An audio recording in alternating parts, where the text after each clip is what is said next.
But the point I wanted to make on this, too, besides Pisani playing so well, remember Dan Berthiaume? Mm-hmm. He gave me, why the funny look? Nothing. I'm just mad that you took Jarret Stoll. He's going to be interviewed here. You can't let that go. No, I'm bitter.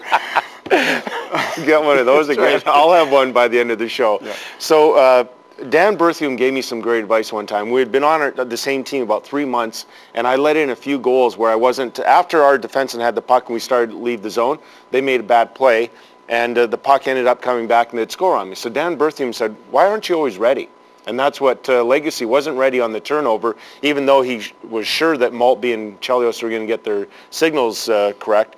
And he was kind of, if you watch him, he was kind of standing up. And after Berthiaume gave me that advice, every time until we cleared the zone, actually crossed the blue line, then I was ready for anything that could happen. And Brian Spears, you're running the clips back there with Kathy Broderick and a cast of thousands. But let's go to Dwayne Rollison, because this is a little thing about you. I always think of you. You were so aware of right-hand, left-hand shots, all these little details. And Rollison obviously had the big third period when they needed it, not unlike Henrik Lundqvist for Team Sweden when he had a 3-2 lead. Did you read my, honestly? No. Good. I'm stealing your stuff. Well, that's fair is fair. Well, that's so true. Let's show that clip, though, with his eyes and just scanning the whole Detroit lineup here. And as you said, taking inventory. And this is after he made that great save and late in the game. And now he's going to prepare, get ready, take a look who Detroit has thrown on the ice.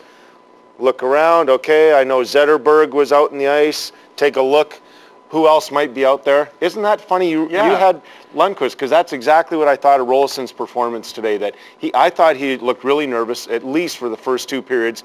Midway through the third period is when I thought he started to get a lot of confidence, and you saw that batting the puck down the ice. That's when I thought I really reminded myself of Lundqvist, where he battled through. Now Rollison didn't have to make as many big saves as Lundqvist, but he did. The Jokinen save, of course, comes to mind. And the Zetterberg save. But this one, and we'll get back to that. Right. Here's Jarret Stoll, and key face-offs. He was good on Yzerman all day long. Blocked shots twice. Once he took a shot in the back of the leg.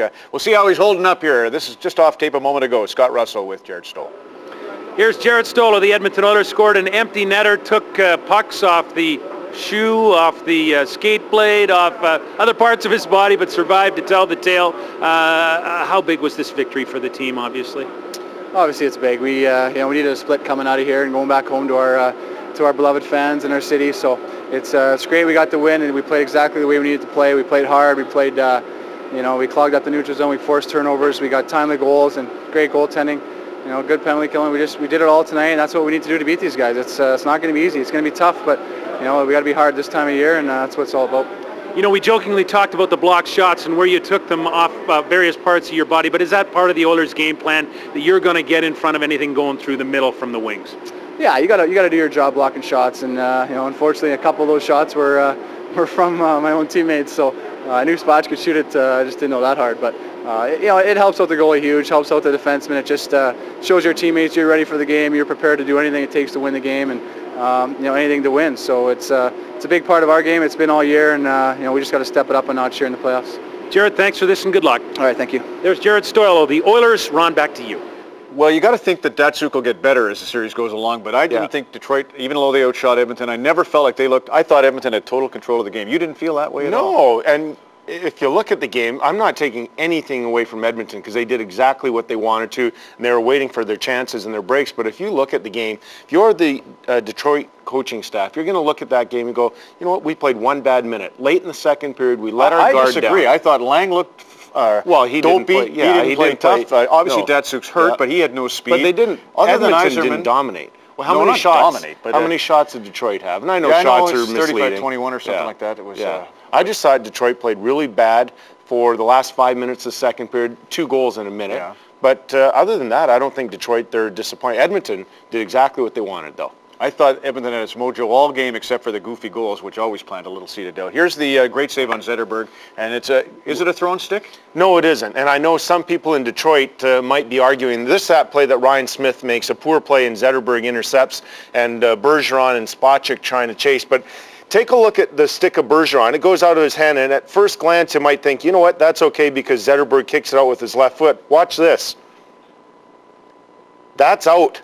But you know what? The point I want to make, that's not a blown call, because to me, that's not That's not a thrown stick. Right. That is, if you know hockey, when the momentum, your shoulder hits the ice, your arm hits the ice, your fingers literally aren't strong enough to hold your stick in your hand, and that just bounces out. That is not a thrown stick. So I don't want to call on that. And that, go ahead, you were going to say No. more about that? The No. speed of Are both. you still mad? No, I'm good again. Bergeron and Spacek also had a chance to get in on that. Yeah. I thought that speed of Edmonton really showed tonight, and if Ethan Moreau can somehow get back, this is going to, Detroit, I go back to that meaningful games. First place, home and cool, everything went according to Hoyle, charmed life. Well, you know what, when you were talking to Ken Holland, I thought that was a great point about Detroit, and they are an older team, and even though he said they have some younger guys, they never really do react all that well to those afternoon games. In a double overtime game, it does beat you up. Here's two chances. We'll show these, and then we're going to go to break with some little bit of Alashemsky to get back to who I thought was the MVP now that Stoll is unavailable. Here's Pekka hitting the crossbar, and boy, Yzerman will tell you hit crossbars. I don't know why, but crossbars more than posts to me look like if you don't get these goals. Well, like over. LeCavalier in Game 1 against Ottawa. Right. That might have been a turning point, but Detroit had its own. And here's where Pronger. Yeah. Now that play, there was a hold in one corner, right? And then this one, maybe. But so what? Maybe. Perfect. But so what? See, now if they score that goal, did Edmonton dominate like you mentioned? Yeah. No. What was the spread? 50, I guess not. Never mind. 57 seconds, I think, with the two goals apart. And I was just thinking of Alashemsky, since I'm now on to him as the big guy today. He was great, though. He put them in the playoffs with a goal with 34 seconds. This little ditty, we're going to tee up the game in Ottawa on the other side of the break with Ron Tugnut, Elliot Friedman. But just to show you what can happen in 34 seconds, enjoy Alashemsky and another big one.